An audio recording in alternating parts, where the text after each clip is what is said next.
sporadically, but No, it wasn't like I saw you in Houston. yeah, By chance. by chance. At a We restaurant hung- for we like 6 hung out. hours. That was Yeah. the final fucking day. Don't act like Houston was like the normal shit that we do. Stop. fair. That's true. But he was hiding from us. He said, "I am not hanging with Exactly. Chicago people." Listen, I understand. He was on his husband flow, That's right. and I want him to stay married. So shout out to Shout out to Allison. Thank you for that. Shout out to Allison. You did it better than that red dress, by the way, baby. Mm. That's right. That's what you do. All right. That's I what think you we do. have a in the podcast in the So podcast in the zone podcast version today. We have someone that I've known for many, many years, but has not been on the show as of yet. I've been saving them, keeping them in reserve, pulling them out when I just needed them to have the right topic. A lot of you all know him. A lot of you all love him. A Whitney Young alum. Oh, The God man, damn it. the myth, the legend, my boy Spence. What's going on, boy? What's going on, family? Brian Foss, thank you so much for having me. Ladies, it's a pleasure to be in your presence. Thank you so Listen, much for birthday looking boy. lovely like you do. So thanks for having me. No offense, but I'm fucking sick of you damn dolphins. I mean, we have God damn it. Vince, Savoir she faire went is to everywhere. CVS, so No, you know. I Love know. the I V. put it out there. That was too good for her. She couldn't get in CVS. I get it. Look, hey, First now, of all, we're ladies, not gonna do this again today. we not. Ladies, everybody calm down. All right, y'all. I know Spence got the voice. See y'all smooth with his.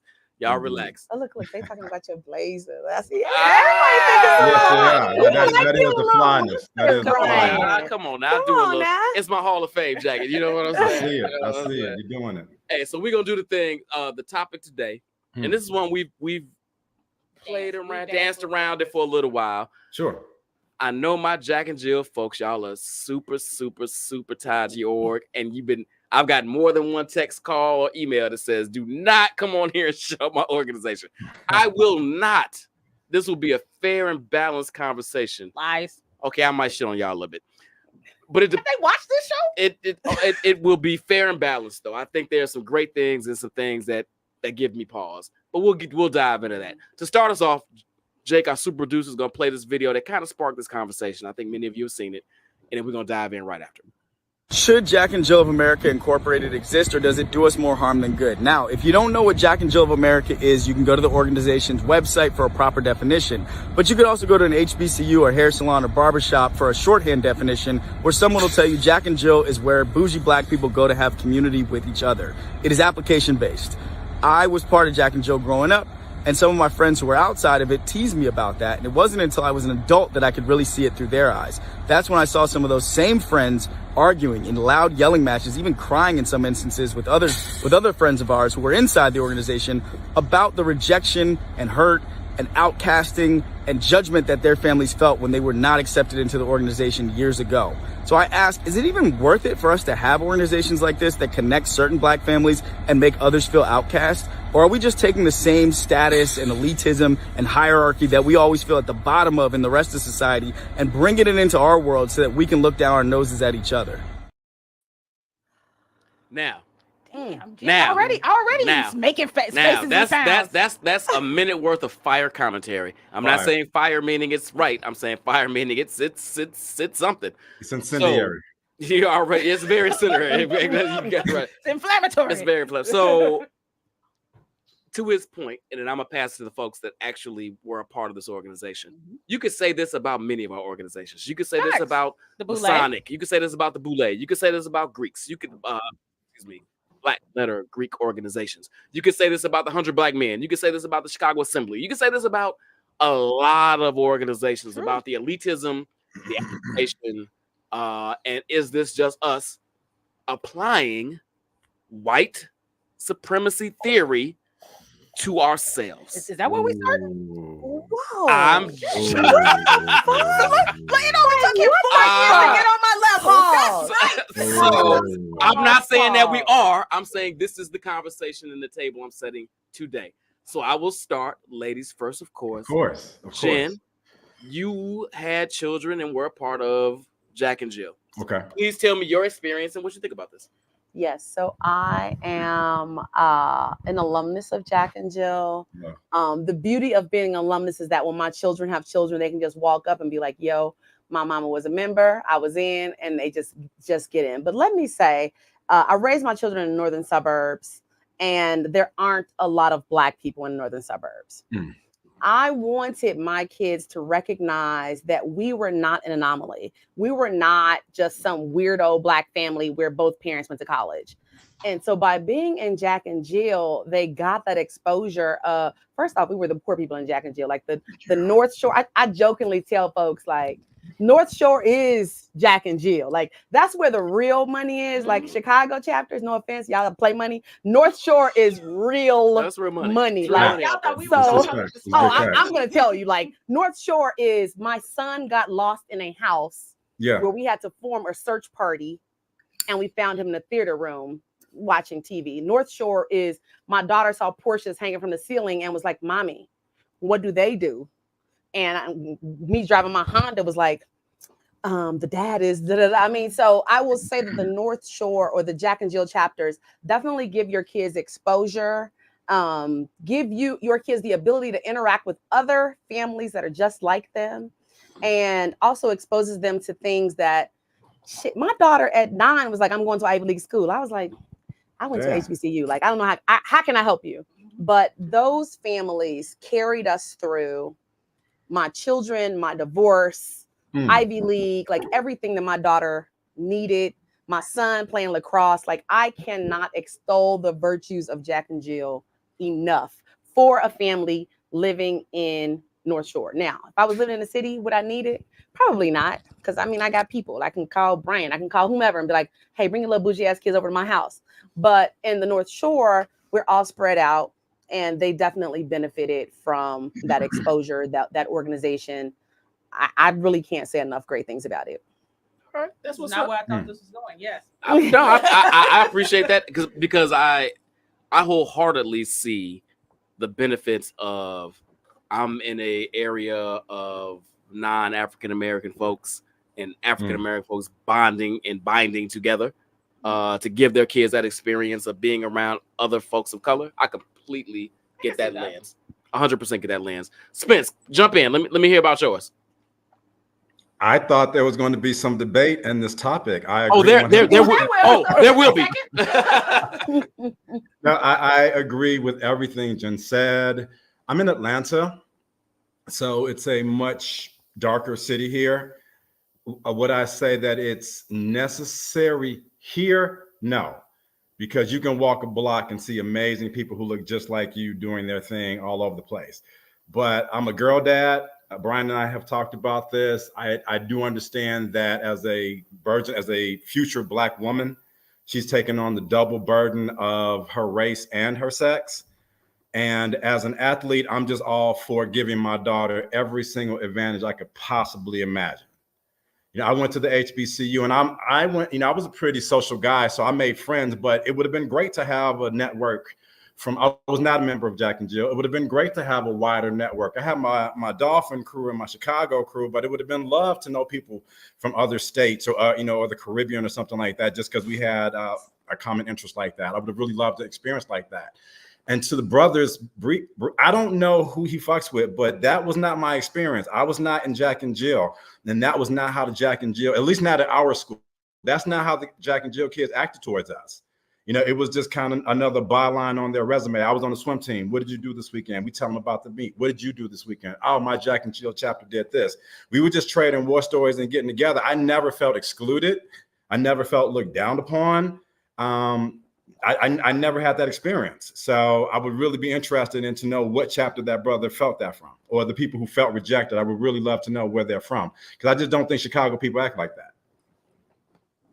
That's an interesting, very interesting piece. But I also want to state again that Spence, you went to Young. Right? So I mean, you know, this is true. You know, so the elitism we already walked in the door with, Jack and Jill was just an extension of that.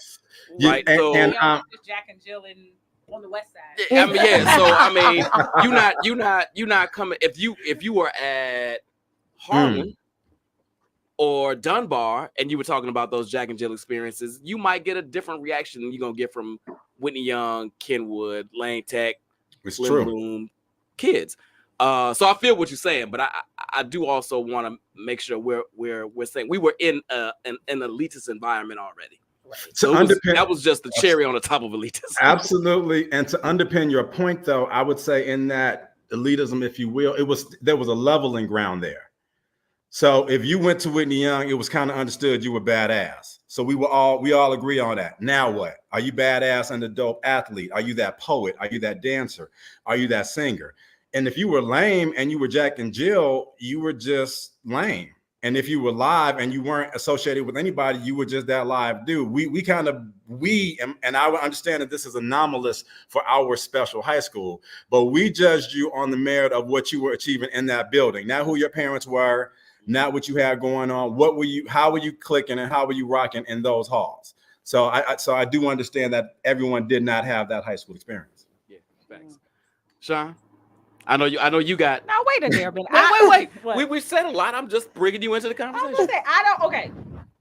Full disclosure, me and Brian are not and have never been a part of Jack and Jill. Never been. Although I did kick it at the parties and they come on. I kicked it hard with their parties. Oh my gosh. My viewpoint is from an outsider, right? So I don't have any war stories. I didn't do lacrosse. I didn't do none of that, right? I did consider it when I had my daughter, and I got stopped a little from having a conversation from a current parent who reminded me, or at least educated me, that a lot of chapters don't like single moms. So I was like, this is probably not a good spot for single mom to be. Let's dive into that. I have had some people challenge that, and they said that's not true. And I was like, I know single moms. It didn't come out of nowhere. I know quite a few. I know quite a few single moms. Hold on, real quick, Spence. We'll bring you in a second, brother. I'm sorry, brother. The thing is that my daughter said I would never bust out Delta like this, but I do want to, and I would. So I have nothing negative to say about Ducks and Days Were Incorporated. However, I had a girlfriend who was a lesbian, married, very professional, same stats. Okay. Who was rejected from Jack and Jill. My girlfriend sold sex toys. That was not married. A fan of that. Rejected. Interesting. So there's an image they so the image or the perception of the perfect American family certainly exists. And so what Chantel talks about when you talk about that single mother, certain chapters are not like. When I got divorced, it was on the low. Like I did not tell them, oh, I'm getting a divorce and I'm already in Jack and Jill, because I can only think of one other person who was getting divorced while I was in the chapter. Now today, a bunch of them bitches divorced. Shout out to the divorce ladies. But then at that point, they were all like, oh no, my husband is the CEO. But the moment I got divorced, I would get phone calls. Jennifer, how you? How did you? And I'm like, it's different. I got my own money. So I don't, it's a little bit different. Wait. Pause. So what you're saying is you were getting calls talking about how do I get out of this marriage? Yes. Wow. You ain't got no job. There's no place for you to go. I'm gonna need you to chill unless you're sure you can get this alimony. But I will say that please don't act like the divorced mother is welcome, because I don't know about other chapters, but I will tell you it is very rare in my chapter that a divorced woman is going to walk up. Now, I remember we had one, but she was like the CEO of. They're not going to. But me, the little chemist or whatever, new sales rep, they would have been like, girl, bad. If you don't get your little ass somebody. So the reality is, and I told somebody this because they wanted to get into the chapter. And I was like, listen, this might not be the chapter for you. There are other chapters that are more open-minded. This one is full of, even today, like they have an associate group. All of them, the people that's in the associate group are all married. What's an associate group? So associate group is once you graduate from Jack and Jill, you pay this extra money to still hang out with the girls. I love these women, but I trick off. So I'm not, I don't follow the crew anymore. Like I'm not sitting up on a vacation married, talking about my fingernails. I'm sitting up on a vacation talking about some dick I got, so there's a little difference in our lives at this point. And I did it solely for the benefit of my children. There was no, so there are women who get in Jack and Jill who go all crazy. I jokingly say those bitches ain't had an orgasm since 1900. Okay, see. They also don't have a job. So this is their life.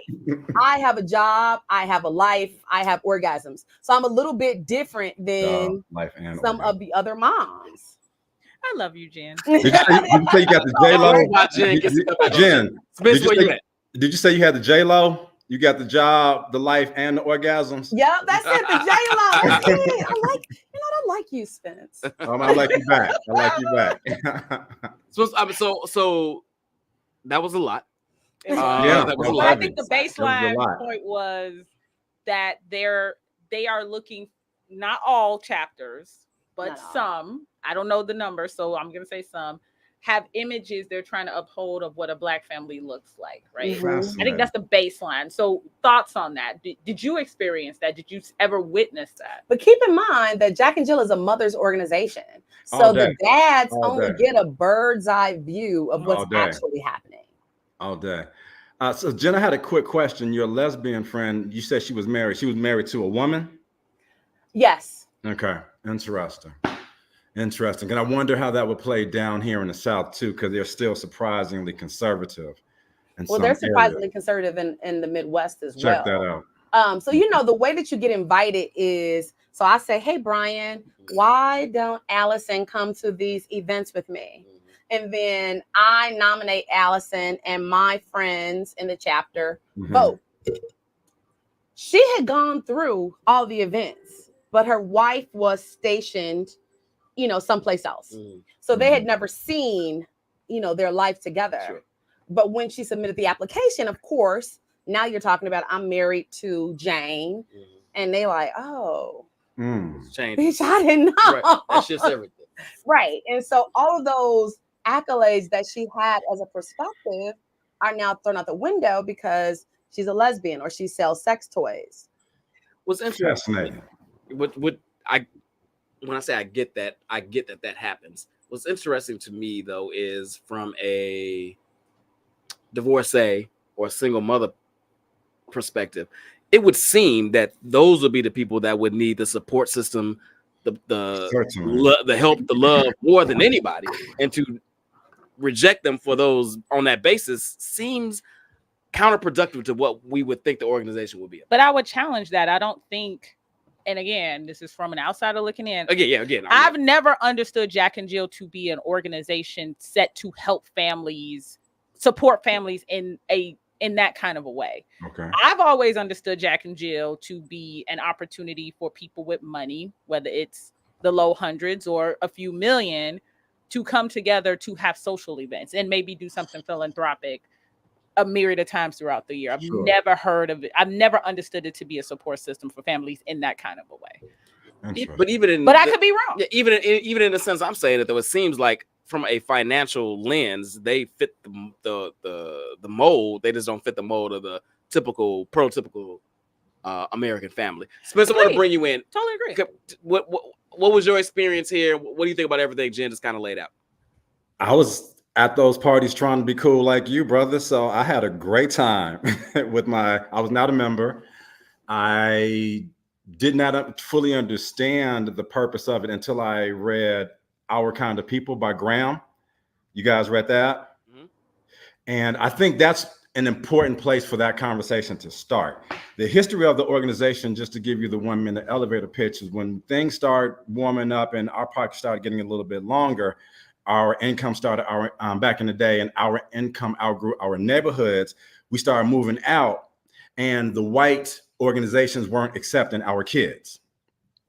So we do what we always do. We were like, well, fuck y'all, then we'll get our own organization so our own kids can feel welcome and feel awesome. That was the intent. Now, with a lot of noble organizations, you hit some critical mass there, and there were some human things that came about. But I still believe that the purpose was really amazing. And one of the things that I think was different then as opposed to now will probably be the lifestyles of the mothers. when it started, this was moms who weren't working, or homemakers, or women who were married to dudes who had pockets enough that she could do whatever she wanted to do. Now you're seeing a lot more business owner moms,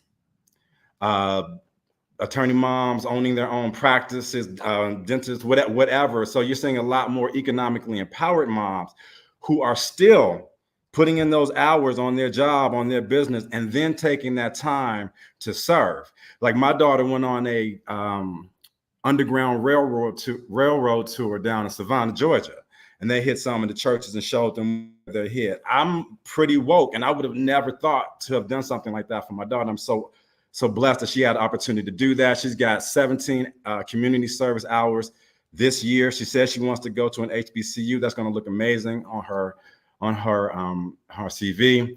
But again, Brian, we weren't rejected by the kids. No one looked down at us. I never had the experience of somebody acting funny. And I have, just on being, when you make friends, I have seen some very supportive moments that were brought about strictly off just organizational tie. So I have seen that as well. Now I am in Atlanta, which is still holding on to that old Southern kind of hug you love. So it is a little bit different down here. And I want to address something that Jamal just said, and for everybody watching and listening, Jamal is our very favorite troll. Is a bit of a troll. What's up, Jamal? But he brings up points that sometimes need to be discussed. So he feels, and a lot of people do, that this is a classist, elitism, separatist organization. That the narrative is white ice is colder. I would push back, Jamal. While I agree with some of this, and say, as a member of Alpha Phi Alpha Fraternity Incorporated, you saying white ice is colder is very ironic. Since that's one of y'all chants. It's one of my chants, but not only that, you could say that Black Greek letter organizations are exactly the same kind of bias, same kind of. There's this great piece on this end, all the community service, all the brotherhood, all the things we do. But it is elitist. We do reject people in droves, and we will kind of, particularly on college campuses, look down our nose at folks that aren't Black Greek organization letter holders. So I'm not going to just put that out there and say that that's a strictly Jack and Jill phenomenon. That's a lot. Exactly. Quote unquote elite organizations thing. My question is, Sean. I was just about to ask you one, but go ahead. Oh no, go ahead. No, I'm gonna let you ask a question. I mean, I want to say something about what you said, but go ahead, Sean. No, I'll pick that up. To Jamal's kind of overall point, right? This question's been kind of lingering. Is there really anything wrong with Jack and Jill or Alpha Phi Alpha or whoever, 100 Black men? Is it really wrong if you want to be in an elitist organization? Wrong. Is that really a problem? Like, are you committing some kind of cardinal sin because you want to be around wealthy Black people who you, as a wealthy is kind of, relative. Subjective, right? Yeah, subjective, yeah. That who emulate the lifestyle and the finances that you yourself either emulate or want to emulate? Is there anything really problematic about wanting to be a part of that? Two different questions. Okay. Wrong and problematic. Come on. I mean, don't they kind of lean on each other? I would say that's two different questions. Okay. Wrong? Absolutely not. If you want to create a support system of like-minded individuals that rock with you in the way you rock, absolutely not. Do your thing. I 100% agree with that. Problematic? You're good. There is some problems with this when we're talking about raising the tide for all boats. But are they trying to do that? I guess that's the problem. And that's where the problematic piece comes in, right? They barely heard the question. The point of most of these organizations should be to be a gathering of like-minded individuals and rise the tide in the boat for folks that are not like-minded like us, because they need the support more than we do. Before Jen hops in, because I feel her ready. Yes. Ready. So she can ask my whole question, my right? bigger. So Spence, same question for you. is it really, and since it's a two-part question, let's keep it a two-part question, right? Is there anything really wrong with people wanting to be a part of an organization that is elitist, that is focused on putting people together with similar financial backgrounds, similar careers, similar family structures? Is there really anything problematic with that? I want to address something that Brian said, and then I want to say I don't think anything's wrong with it. As far as some of the fraternities go, it's interesting how some brothers and fraternities act towards other brothers. I've had Kappas physically on their way to give me dap. I've had Qs on their way to give me dap. Hit the brakes on that thing. Hold on, whoa. You the Noops? Hold on, you the Qs? No, I'm not. Bro took his dap back. That happened to me like not long ago. So to your point about that, now elitism, what are we talking? Do you feel like you can do that? You can treat your brother man like that? You can not dap your bro because you went through this process for your Greek letters? No, I think that's fucked up and shitty. But I think that speaks to the asshole and that person. I know too many classic men of Kappa Alpha Psi. I know too many outstanding men of Omega to let those jackasses define those organizations or what they mean to me. I'm like, oh, you're a fucktard. I can't really mess with you. So now, why is it only with us? I don't think it's the problem because we don't have a problem with elitism when it's athletic. Ali told the world, I'm the baddest man walking. Nobody had a problem with that. Nobody had a problem with Jordan. Jordan said, I'm number one. I'm not even elite. I'm him. I'm basketball. So we celebrate outstanding performance and athleticism. And we totally accept it. And when we're listening to our hip hop ratchet music about being the baddest motherfucker in these streets. But if I say I want my daughter in this organization so she can hang out with doctors or nurses and attorneys and the next generation of bad motherfuckers, now I'm elitist. I don't agree with that thesis. Okay, fair. Jen, now that you've been caught up on the question that you were so ready to answer, Spencer stepped on her response. Right? No, he was amazing, and the reality is this: is so in a dream world we would all be equal, right? We would all be on the same playing ground. I used to say to my kids, what they can't say is that academically you're not where they are. And so when I say they, I'm talking about white folks. Like they can never say that I did not provide the best education for these children. What Jack and Jill then gave me was those subsequent things that you need to get into Cornell, to work at the #1 firm in the world, all these other things that I would not know about. Like it was a Jack and Jill dad who told me about this organization that my daughter got in that helped her once she got into Cornell get the best internships and then get that offer from that. I don't know that as a Black girl from the South Side who went to HBCU. Like I don't know those things.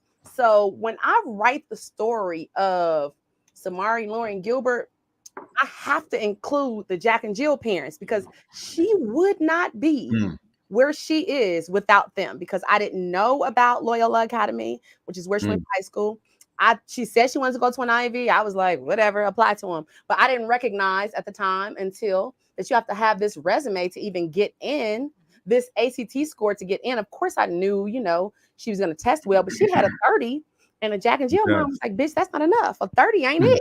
And I'm like, a 30? I had a 23. Like I was like getting money from Purdue and Illinois on a 23. So you're telling me, she's like, nah, she wants to go to an Ivy. You have to do more. And so those types of things, when you have a kid like that, I will say I said those mothers mothered me and mothered my child. Like I did not know how to get that child to that level. So for that alone, I have nothing but great things to say about Jack and Jill. My son, who's a social butterfly, he didn't need it as much, but my daughter, in the space that she was in, and even today, her best friends are from Jack and Jill. Yo, can I just throw in, y'all? Come on, everybody can't play for the league, y'all. Everybody can't go to the Olympics. It's some bad motherfuckers with the ball who just did not get drafted. There's some cold dudes on that gridiron who just will not play for the league. And that doesn't mean that they're not awesome. There is that bottlenecking where the A students separate themselves from the B students, or the dope separate themselves from the nice. And I think that, in my opinion, makes life interesting, and it keeps people inspired to continue to be better. When I see Brian Foster's friends take care of him, I want to make sure I'm a better person so that I'm living my life so people come through my jumps like that. And that kind of thing inspire. I don't feel excluded. I feel inspired. And I think there's room for that possibility as well. Hey, Jamal. Clarence. Stop reading the comments. No. But Jamal's saying some things that we were going to touch on anyway. Oh. That one is almost disappearing, Jake, at the very top. There you go. You can scroll up. So he said, yep, there you go. That's it right there. Now, again, Jamal goes over the top with his, but he raises a point. A lot of what we're saying, Spence, to your point, I agree with you on a majority of things you said. But to Jamal's point, a lot of the things we're talking about are people that are already blessed with opportunities that other folks are not blessed with. And to my man's point that started the conversation with his video, and I don't agree with everything in the video, but I think his point was that we are excluding access to folks that need it. Jen, you need the access to some of this information, right? But your kids are probably going to be good either which way. Yeah, she went to Loyola Academy. Would they be Ivy League? Maybe not. Would they have been cool either which way? Yes. What he was saying was we're excluding access to these opportunities and knowledge to folks that need it more than the we's of the world, the talented 10th, which I know Chantel hates, do. And I'm not, and maybe there are other opportunities without being in an organization to share that wealth of knowledge. I'm not saying that you need to be in it to necessarily do it. I think his point was, though, that this is another keyed off, walled off, locked up access to knowledge, wealth, talent, and opportunity that we're keeping from ourselves. So are we not supposed to, and I'll use Brian's words, I really don't like those words either, talented 10. Are we not supposed to, because I'm first generation, so remember, I'm first generation, my kids are second, not give our kids what we didn't have? So number one, Jack and Jill does a ton of volunteer work. We've been partnered with a school in the city and brought them to one of them famous football players' house and did a whole little whatever. Probably you dig. But you always show your age right with you dig. I know, right? But what we have to acknowledge, and I even look at this for, my cousins, my nieces, my nephews, what we have to acknowledge is there is a difference in, Brian comes up to Lake Forest to this mansion to visit and then goes back home. These kids are spending the night interacting, talking to these people, learning about what they do. It really is all about exposure. And as much as we want to expose the world, it's not easy to do. I've been the chair of volunteer committees through my sorority. And and I know from myself that if you are not exposed, you're not going to do. But how do you expose the masses to skiing in Vail, to working for number one firms, to going down to Burrell, a Black advertising firm, and listening to the owner talk to you about how she started the business? Like, how do you expose all Black kids when the reality is that they all are not in a position for that exposure? How do you do that? I think to Spencer's point, and I'm gonna pass it to Chantel because she's been a little quiet. All right, everybody's so great. I think to Spencer's point, I think everybody can't be in that room with the president of Burrell getting that knowledge. It's just there's room for 30 people, and the 30 best and brightest are gonna be in that room, right? Period. How do you disseminate that information from that 30 to the 300 to the 3,000 to the 30,000 to the 300,000? And I think that's where sometimes and I'm not saying this is Jack and Jill, I'm saying we as a people fail in spreading that information further than your kid, my kid. But we do that. Let's call a spade a spade. I'm gonna call everybody to the carpet. We do some of this intentionally, right? We gatekeep. Now we all gotta be honest here. We all gatekeep information from each other.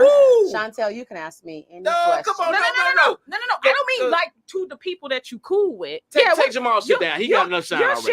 You'll share people in your crew shit. Nah, man, free Jamal. But as a mass, we don't, to even double down on Brian's point, we intentionally do not share that information amongst ourselves as a community because we want to be special, because we want to be the talented 10. And the only way you're gonna be the talented 10 is if the 90% don't become the talented 10. Wow. Now that's fact. Wow. I disagree. Wow. And I will not. Brian did not say that, by the way. I want to make sure. Said that we over there, like, I made an entire Facebook post telling my Facebook friends, put your kids in. No, Jen. I'm not talking about you. Even in that, your Facebook friends are part of the talented 10. So let's not bullshit. Yeah, I mean, like, we just got to be honest. Like, we are not. Okay. So what would you suggest that we do differently? That is a great question. I don't have a great. Okay, I do have an answer, and I've said this before on shows. Come on with it. We got to stop moving our monkey asses to the suburbs. Man, we gotta stay our asses where our people are, and we have to do the work to lift up the entire boat. They want us to stay dodging bullets. I used to joke. We gotta stop that. I live in the hood. Everybody knows I live in the hood. I live live in the one hood. little bitty grocery store. I do not go outside and dodge bullets every time I leave this house. This is an exaggeration. And to your point, Sean, for years I agree with that. About keeping myself in my black community, my black dollars, and my black hood. I still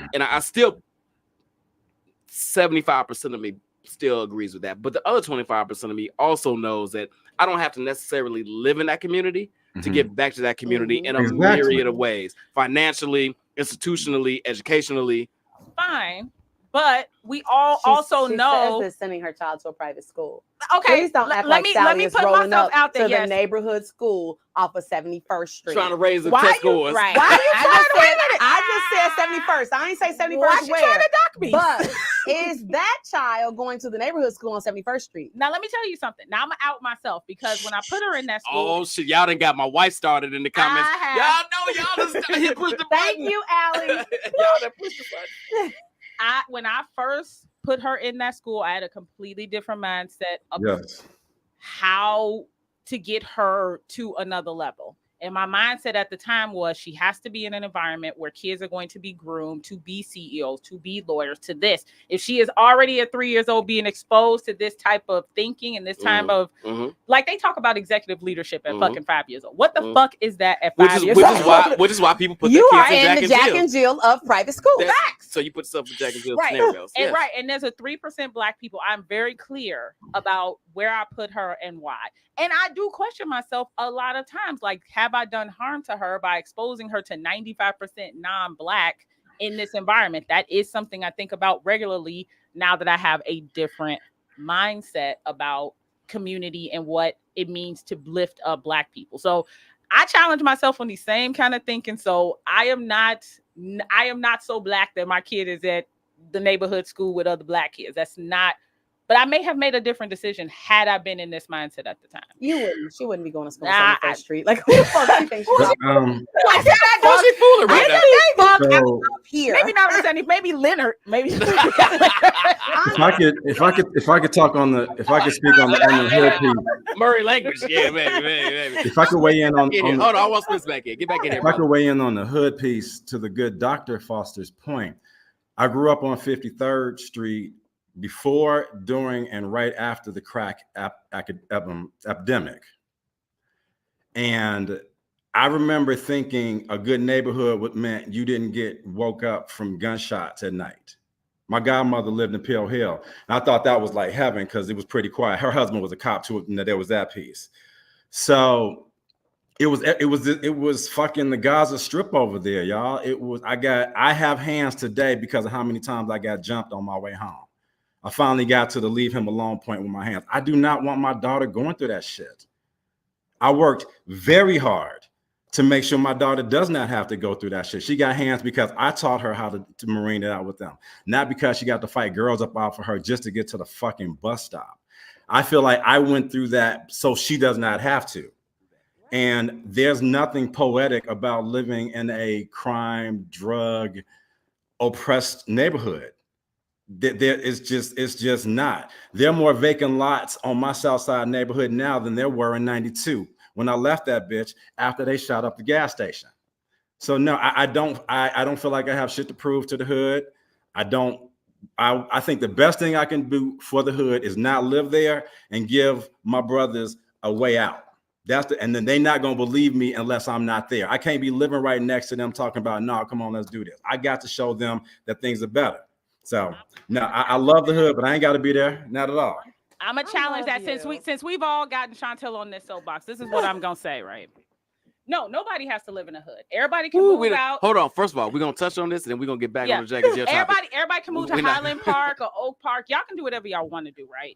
But I would challenge that then you cannot complain that the environment you came from is the environment and still the environment, right? It's not going to change until people go in and change that environment. Fair. That's fair. I accept that challenge. I said you have to change the environment. Do you have to live there to change it? Maybe not, but you have to actively go into that environment and change the environment. I agree with that. Period. I agree with that. All right, what do you want to talk about now, son? No. I accept that challenge. I agree with you, and I accept that challenge. No. I thought she was gonna say you got to live there to make the change. And it would be preferable if you lived there. I don't know if it's preferable. But if you're resistant to the idea, you do have to make inroads in that community and do your work there. Agreed. It's not going to change if you.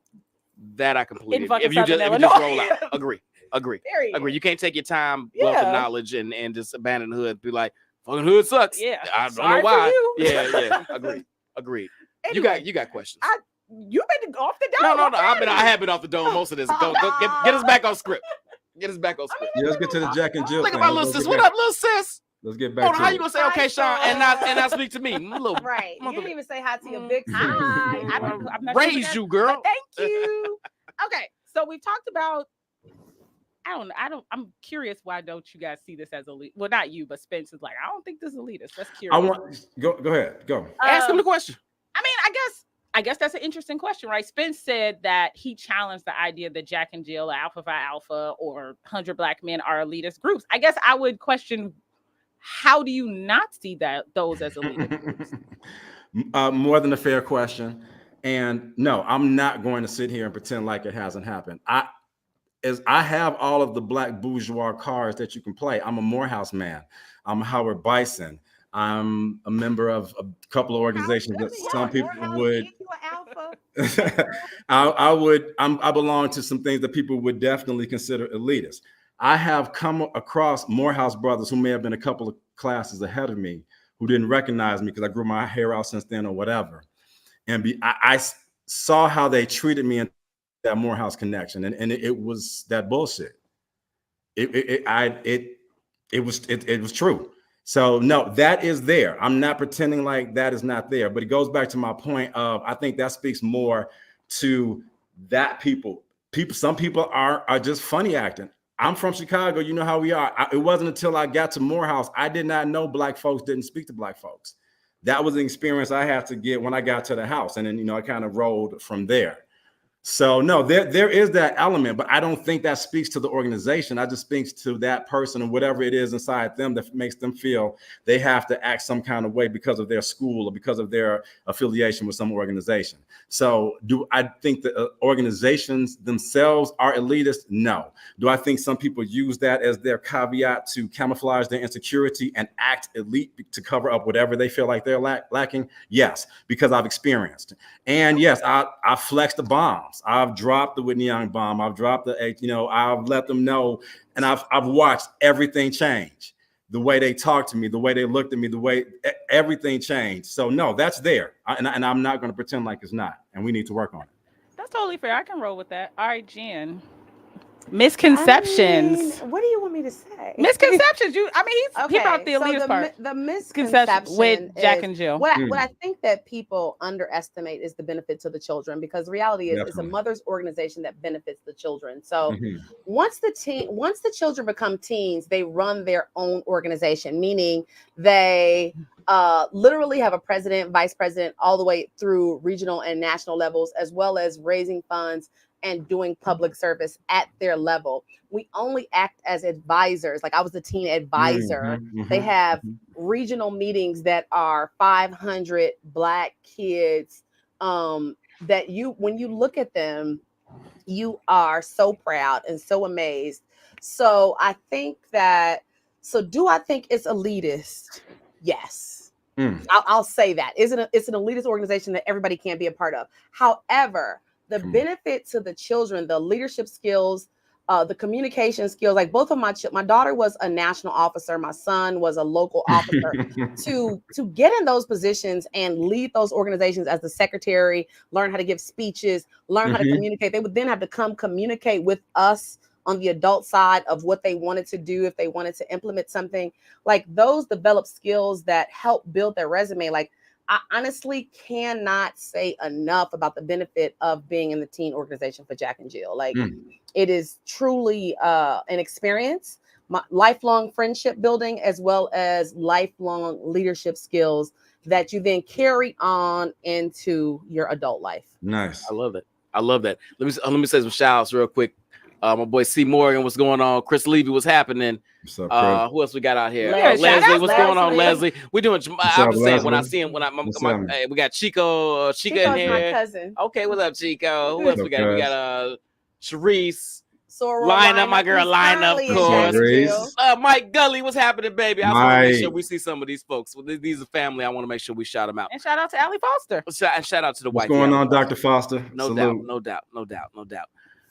What you about to ask me now? Jamal, so I can hop on another Jamal got us like we just out here like Jeff Murray, what's happening? Like, but it's really not like that. When you think about Jamal from a standpoint of living out in flipping Lake County, Illinois, like you need Jack and Jill. Like without it, what are you doing? Like your kids. Let me ask you this, Jen. So you said a lot of positive things that. But you heard my negative about how they rejected my girls. No. Listen, I'm not. They rejected the lesbians I'm not, and the freaks. and they probably need more freaks in it. We talk great. So it's for the kids, supposedly. And this herein lies my question. Yeah. From my understanding, and again, I'm not a Jack and Jill dad. I've never been a member as a kid. Whatever. From my understanding, from what a lot of people say, it's more about the mamas than it is the kids. No. What you think about that? So you know what I used to say, because I'm adulta and because I'm a Jack and Jill, I would say, y'all go to my Jack and Jill meetings and it's no drama. I go to a Delta meeting and we arguing for 3 hours. Because children are the forefront of the meeting, there might be a little drama. But, it's a couple of mamas that's crazy. We know that, right? But we are literally planning activities for our children.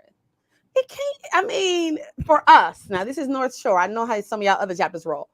We did not have drama on planning activities for our kids. Now, what there's some crazy ass mamas in North Shore? Yes. No J-Los. However, but when you think about, if you keep it about the kids, now we'll say what we're not talking about is the expense. Jack and Jill is expensive than a motherfucker. We figure out. We can talk about it. We can talk about that. Hold on. And Lina, if you are still on, I hope you're still watching, because I know this is a topic near and dear to your heart. Call me. I do want to ask you something. If you're still on, give me a shout. You know my number. Give me a holler. If you're still watching. If not, don't want to talk about it. You gave the entire audience your number. That was weeks ago. 773-209-5749. Just in case. I'm gonna call you. How do people just randomly calling you? I wouldn't know if it's all right. Anyway. She said, "I'm here. Hey, Soror." Give me a shout. I want to ask you something specific. But go ahead. Jen talked about the golf. What are we talking about here? So there are dues that you pay annually, and let's just say it's double the price of Delta Sigma Theta. I don't know. That's all I'm gonna say. Is like that it ain't cheap. And it ain't cheap. You said how much? I said a few thousand. A few thousand. Yeah, that's about right. That's honestly about right. And there's your bottleneck. Hardcore numbers. And there's your bottleneck right there. When you're talking about people who have that kind of disposable income to invest in that kind of thing. And yes, that in and of itself is a self-selector. They have endowments in case families fall on hard times and you just Absolutely. out. Yes, absolutely. As a matter of fact, there was a time when a member fell on hardship and we paid her dues. Absolutely. You gotta remember, these are rich bitches. What's me paying your dues? Dropping the buckets. I got pictures of me and Barack in the crib. Dropping the buckets. Absolutely. I don't know if they just put you out. I'm about to say, how far does this generosity go? The generosity is gonna go to maybe some dues, some flowers at your funeral for about a year. You know?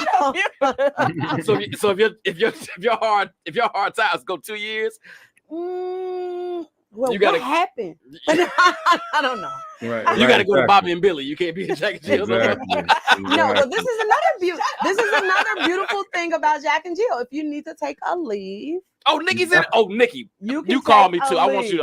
Absolutely. Yeah, Nikki was like, oh my God. Liner won't call. Nikki, you call in 773-209-5749. Call Brian. He got a question. She won't. She will not. But Brian, one of the things that I benefited from what they would call the elite exposure, I was an escort for the Lynx Cotillion. Learned how to rock a tux. Like that was the first time I got my own tux. I learned how to waltz. They nailed us on the public speaking piece.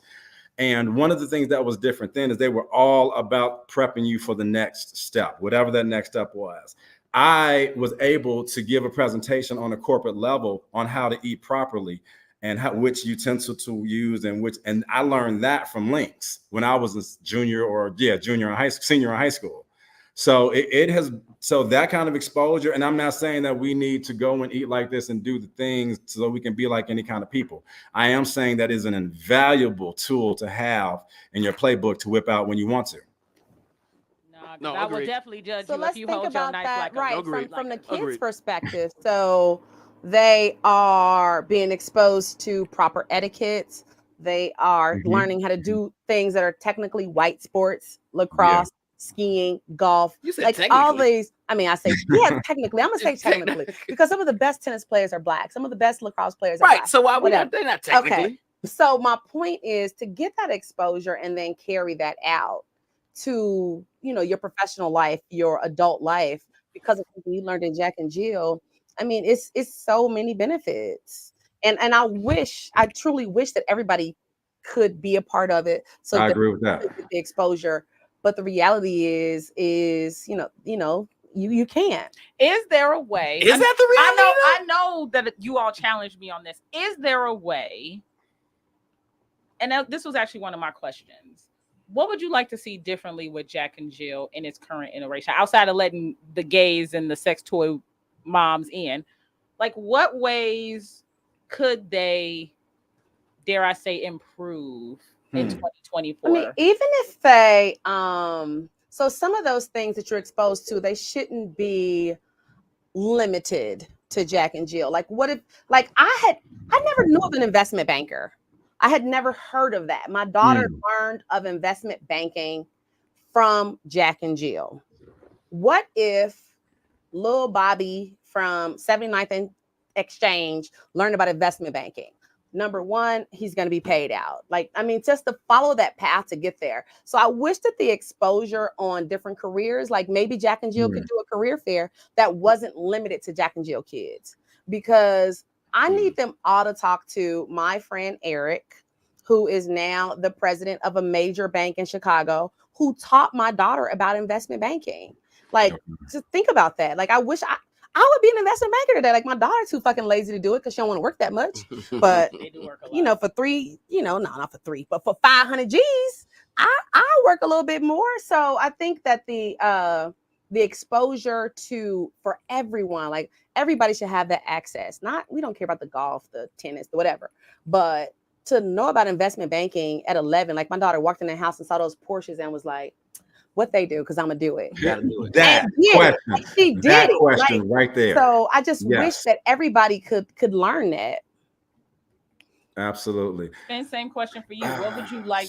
Where are the areas that Jack and Jill can, dare I say, improve? Well, Jen, what you just mentioned is here in the Atlanta chapters. They are having non-member affiliated job fairs. Come and learn about this. Come and do these things. Who's coming? The parents who want to be in Jack and Jill. It's open to everybody. I'm just talking about the people who show up. So that is there. So what do I think needs to hit our young Black tomorrow fly kids of the future? We have to make them competitive with STEM. We got to get them on the programming and on the creating, on the producing side of the tech swamp that we're in right now. The community service is great. The Underground Railroad is awesome, but we have to get our Black kids on that tech. I was in Houston, and the International Robotics Championship Fly high school kid. It was in Houston this year, and it was at this host hotel. Y'all, I'm woke. I searched. I counted about 9 Black kids, and 5 of them weren't American. So we have got to start using our resources and our connections to get our kids on the tech and on the STEAM, on that kind of mobility, and on the other languages. It's great for them to be able to talk to each other, but they need to be able to speak the languages of the world. Being trilingual, being multilingual will take them places and give them opportunities that they cannot even imagine. So if we're going to get these really, really bright kids together, we need to start slamming them with a lot more of the world's languages. I respect that. Yeah. And that's probably actually an interesting call out. And I don't know how international or how much they travel in Jack and Jill. Exactly. Right. I've not heard that. I've not heard about them taking the kids to Japan or I'm pretty sure that taking happens. them to Africa. Yeah. Maybe I don't know. I mean, y'all didn't talk about that. I don't know. Yeah, I'm pretty sure that. You know, of course, with the advent of more Black people traveling to different places, but like my friends are in Jack and Jill now, and they were in Greece this summer. Like they definitely wasn't doing that. You know, my kids are 29 and 24. So, you know, they were doing stuff Jamaica, you know, Caribbean. Why you gotta play them like that? Whatever. But today, you know, why you gotta play the Black countries? Why you playing the Black countries? Why you doing that? Dominican Republic. Jamaica. They're definitely getting more exposure today because the world is more open. So what I would say, if I was to change Jack and Jill today, I would make it a requirement that these parents who have achieved this level of success would go out in a community and educate the world about what they're doing. Like, I mean, so many of them are doing wonderful things and it's a secret. I would challenge them to bring in a family. Oh, you sponsor them. Oh, you stole my. I was just about to say that. I would challenge them if for every kid you got in Jack and Jill, bring another kid in that could not afford it or did not have the opportunity. But let me tell you the issue. So then they show up to Brian Foster's house. Okay. He got the Porsches hanging from the ceiling. Because we did that. We brought in some kids from Chicago. Okay. How do you think those kids feel walking into that home? When they have to go back to the crib? I'm not saying they feel the best, but what I am saying is they might feel inspired. Yeah, but you all just talked about how people need to be exposed. People need to be exposed. People need to be exposed. You ain't got to take them to the crib because the crib. Who said the crib? I mean, because even my daughter would be like, "Mommy, we can't host anything," and I had 3,000 square feet. I didn't say. Hold on. Come on. I'm not saying for one. I'm not saying you got to bring them to the crib, but I'm saying why don't you bring them to the crib? Right. I'm not saying that they should. I can feel your part of. They might feel the way when they go back to that 2-bedroom apartment or whatever. But if you don't, to your point earlier, if you don't show them better sometimes, you got to. These opportunities, they don't know this is a possibility. All they see is Puffy raping chicks and beating them, and that's the life. How we get to know him? Because he's gonna be the topic. What I'm saying, if you don't show them that they can have these things, yes. I'm a kid from Inglewood that got this or whatever, maybe you not. But what I'm saying is, you got to show them that's a possibility and that Black people can have this. And the fear of I don't want to send them home feeling bad about their circumstances is not an excuse. Yeah. Or if you just really bottom line that they're gonna come back and rob you. I mean, just call it. No. And if I can add, don't assign that feeling to somebody like that. Don't assume that because they're gonna come to this fly space, they're gonna quote feel away. What if let me tell you how I felt when I went back to 53rd and Princeton. When I was like, okay, I'm getting the fuck up out of here. I'm finna go live like them. Because fuck this. What's wrong with that? What's wrong with getting the kid to feel like that? Jamal, I'm gonna curse you. I'm sorry, Spence. Jamal just said something that has us all howling. What did he say? He said Jen don't want the pores around. That's not what I'm saying. That is absolutely not what I'm saying. But I would tell you, because my daughter went to school with Michael Jordan and Scottie Pippen's kids, like it is a difference when you are showing up to palatial and you going home to regular. I'm not saying that there's not a possibility of feeling away, but I'm also what I'm saying is you can't, to Spencer's point, you can't assume that's gonna happen. You can't assign that, and you can't tell what feeling away may spark. No, that's movement. true. That's true. Yeah, that's true. So I would, Sean, you read my mind with that. So I was that would right be there with you. ideal. For every kid you got in Jack and Jill, sponsor another one. If you got 2, sponsor. Well, I like that. You just said they got all this money. So there are limits to the membership, right? Because you're planning these activities. So we can't have an event. So it's separated by age group. Okay. You can't have 50 5 and 6 year olds. Why can't Why not? Because that changes me being able to host it at my crib to now. I gotta go to find an event space. Then do it. And wait a minute, you just said this dude had Porsches hanging from his sister. I'm sure 50 people can survive in his he can go house. to fucking Air Zone or whatever the hell, Jump Zone. I'm sure we can figure that shit out. I'm just saying, these people, I've seen North Shore houses. They can have 200 kids in their house. They'll be fine. And we're not even talking about just North Shore. We're also talking about parent availability.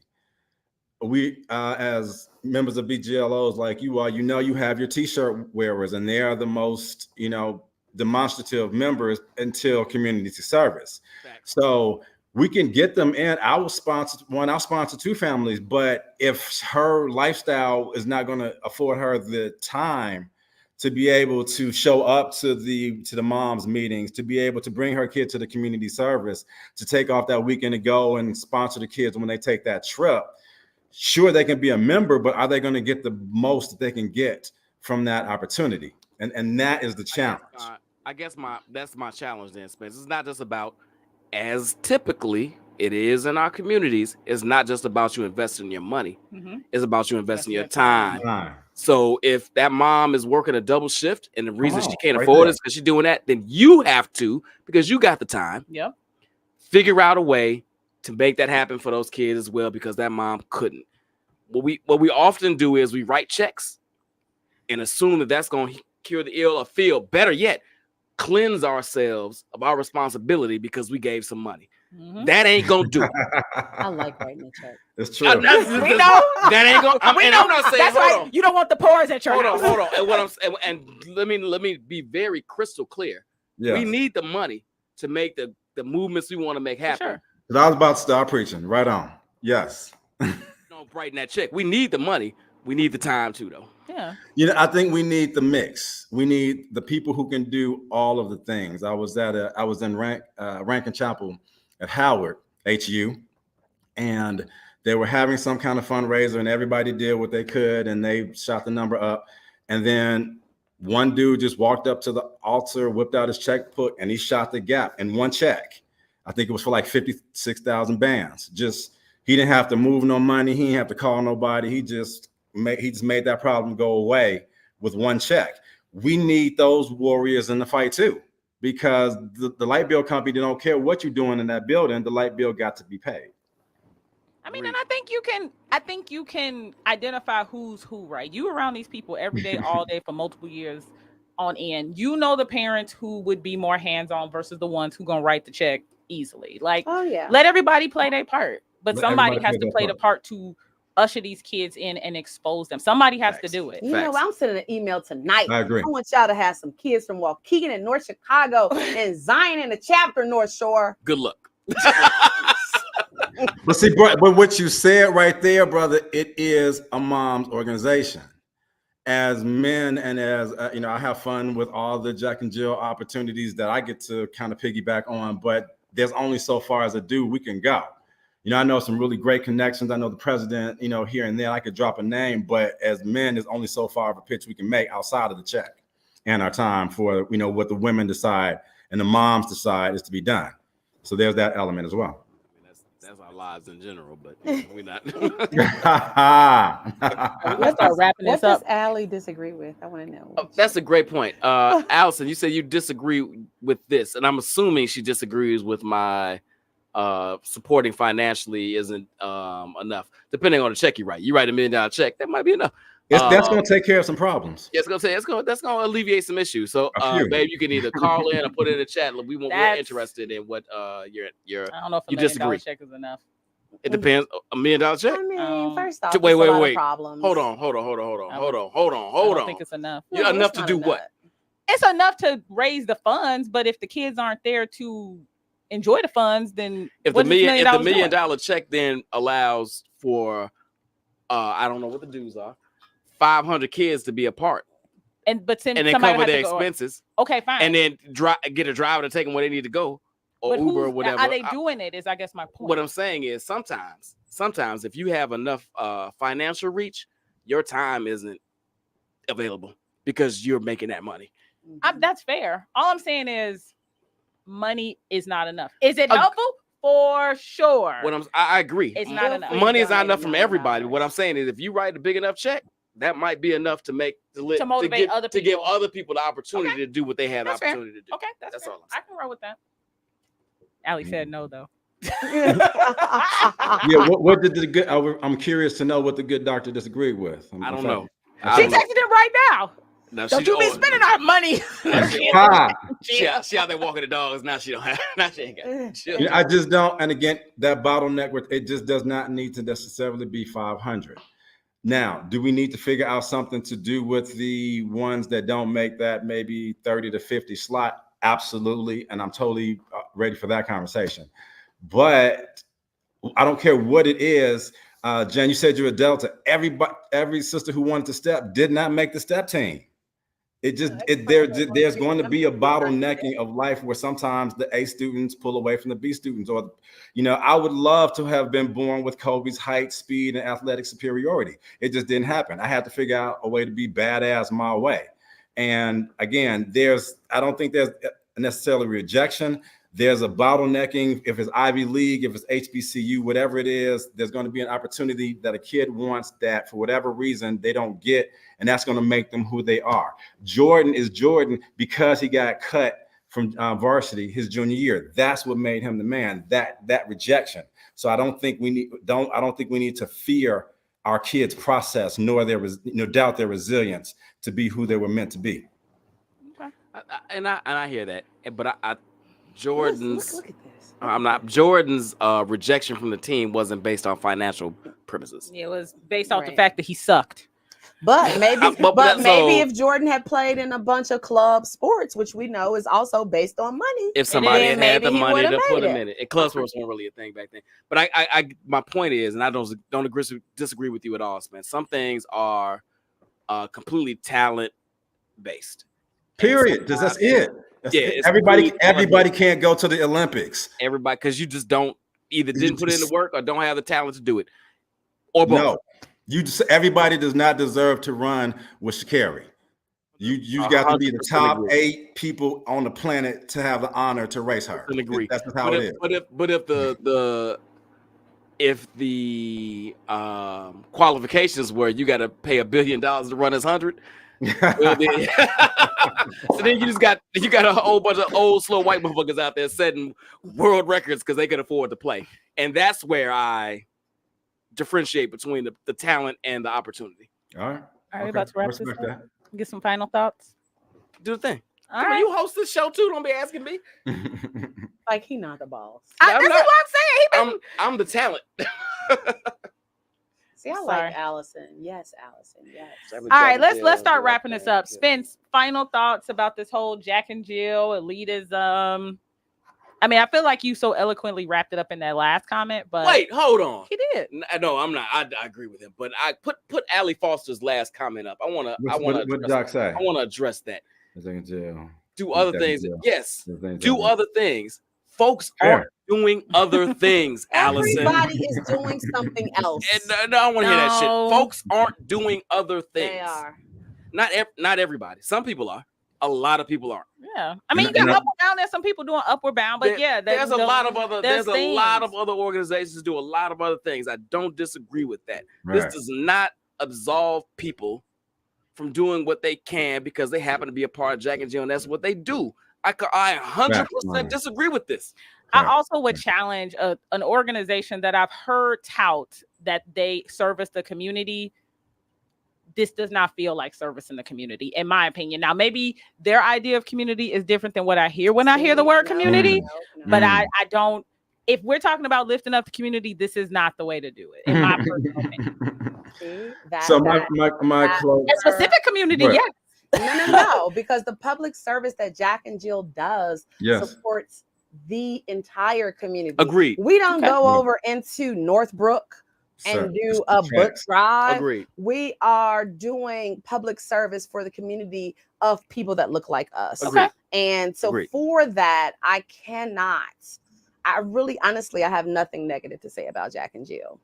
Except them not letting your lesbian friend. They didn't let my girl in. I don't That care. was really weird. I don't even understand that. My closing thought is the biggest misconception is that, again, all the organizations, the Sisters of the Links, National, Jack and Jill, whatever, that it's just this big booze fest and all they do is sit around and laugh at and look down upon anybody who's not in their clique. And that is so not true. They're kids, y'all. They're kids like everybody else's kids. They just want to just be sauced up for the meeting. They want to know who's going to what school. They just want to be cool, and they're just trying to figure it out just like everybody else. They are not out here rejecting or shitting on anybody else who doesn't have that experience. That's the biggest myth.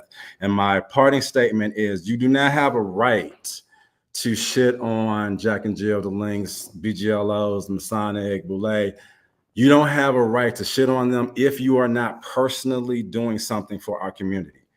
If you want to talk about them, I'm asking, my first question is, what's your community service hours looking like? What are you doing right now for our people? Now, if you can have that conversation with me, then we can proceed. If you're not doing anything but talking about the quote elite, I'm not really trying to hear you. Thank y'all so much for This is so live. I really appreciated this. Thank y'all so much for having me on this, man. I really appreciate it. Spence, hold on. First of all, let me say this. Thank you for being a part of this conversation. Everybody in the comments. When my wife texts me and says, I like this guy, that's saying something. Because my wife don't like nobody, including me. So tell the good doctor I'm trying to join her doctor gang. All respect, dude. And thank you for that compliment. It means the world to me. No, absolutely. Absolutely. And I 100% agree with that. I say this all the time. You can shit on this and type on social media that, but what are you doing outside of your house? Shit, in your house sometimes, but outside of your house to lift us up. So I 100% agree with that. I also got to say though, and I was making this face while you were talking. Yeah, he was. There are a lot of Jack and Jill kids that shit on the other kids. I'm just saying.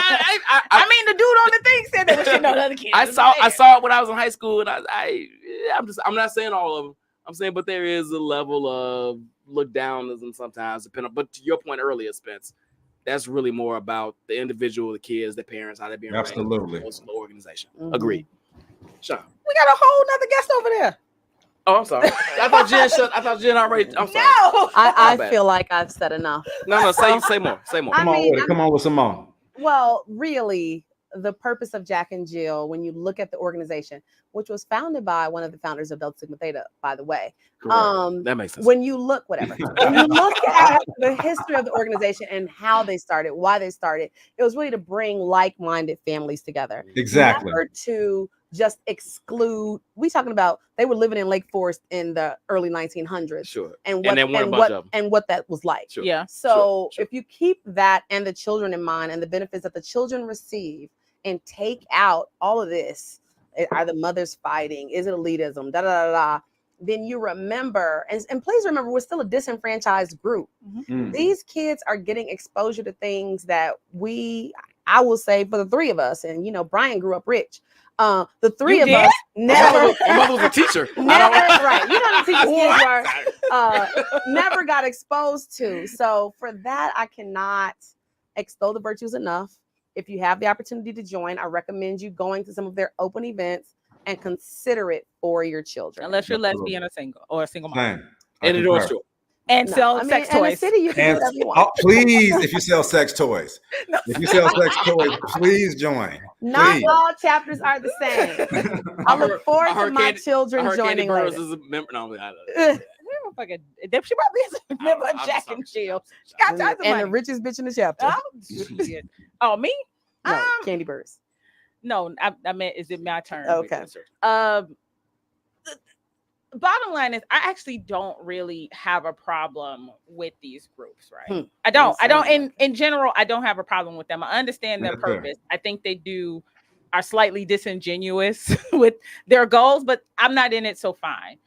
Where I struggle, and this is Black people across the board, and I don't care if it's Black letter organizations or other philanthropic things, I just really strongly dislike the images and the conversation around people who are poor, who are disenfranchised. I really dislike them strongly.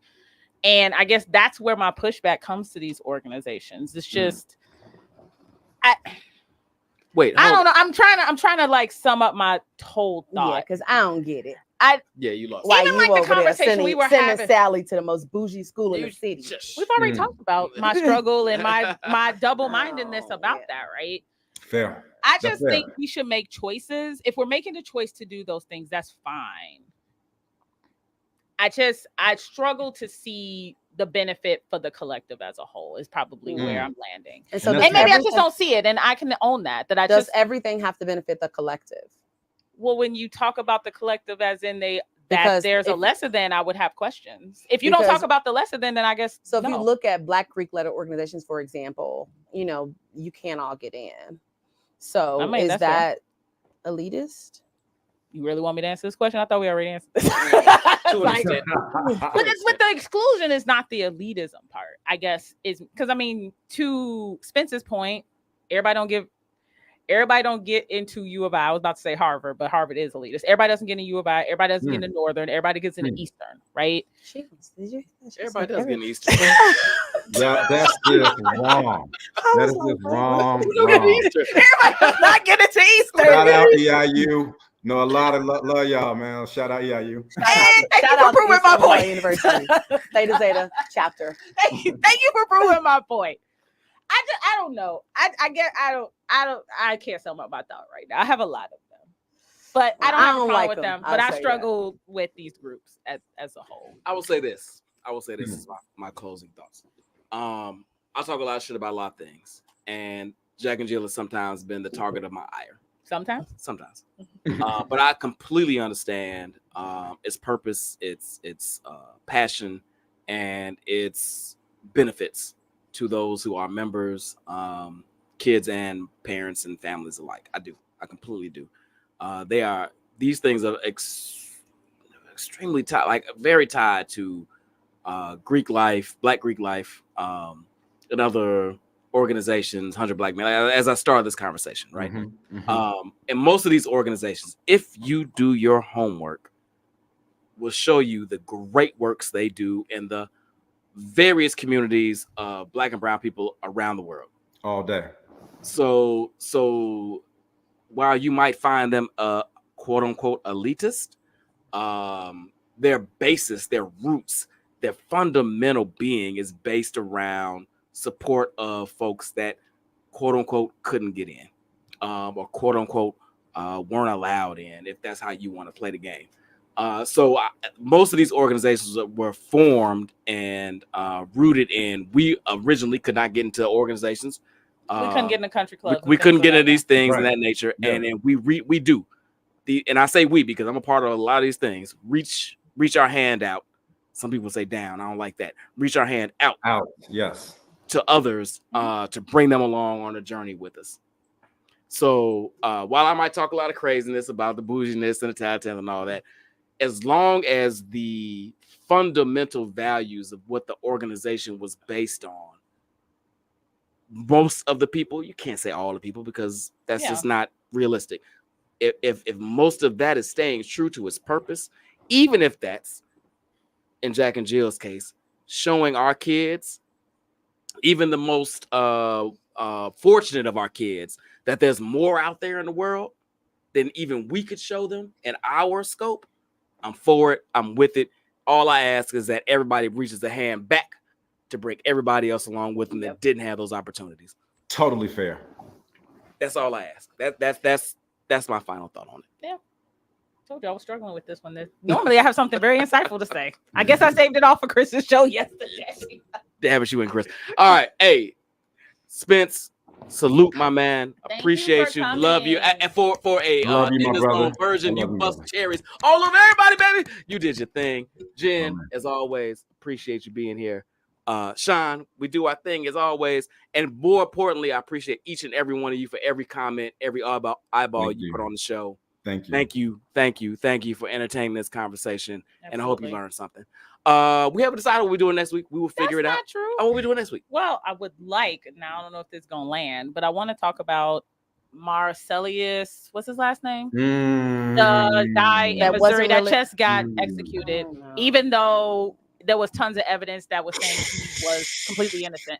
So I would like to have an interest, if we can't, I would like to find some criminal justice individuals to come on and talk about. I want to talk about how that even happened. Right. And, you know, is this something we should be concerned about? I mean, we live in Illinois and they don't do that in Illinois, but should we still be, as a collective, be concerned about this continuing to happen to our Black men and women? And I meant to, and I got sidetracked, and it's probably a little bit of the drink that did it, to have a brief moment of silence for that brother. And his death yesterday.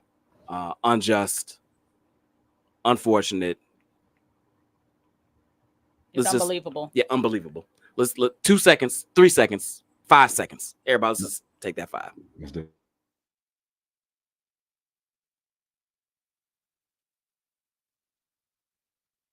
All right, y'all. Thank you for joining. We'll see if we can have that conversation next week. Appreciate each and every one of you. Be safe out there. It's fall, baby. Bundle up, but not too much. Y'all get a little crazy when it. Hey, be safe in Atlanta. Bye. Thank you, Spence. Podcast. In the zone. Podcast. In the zone. Podcast. In the zone. Podcast. In the zone. Podcast. In the zone. Podcast. In the zone. Podcast. In the zone. Podcast. In the zone.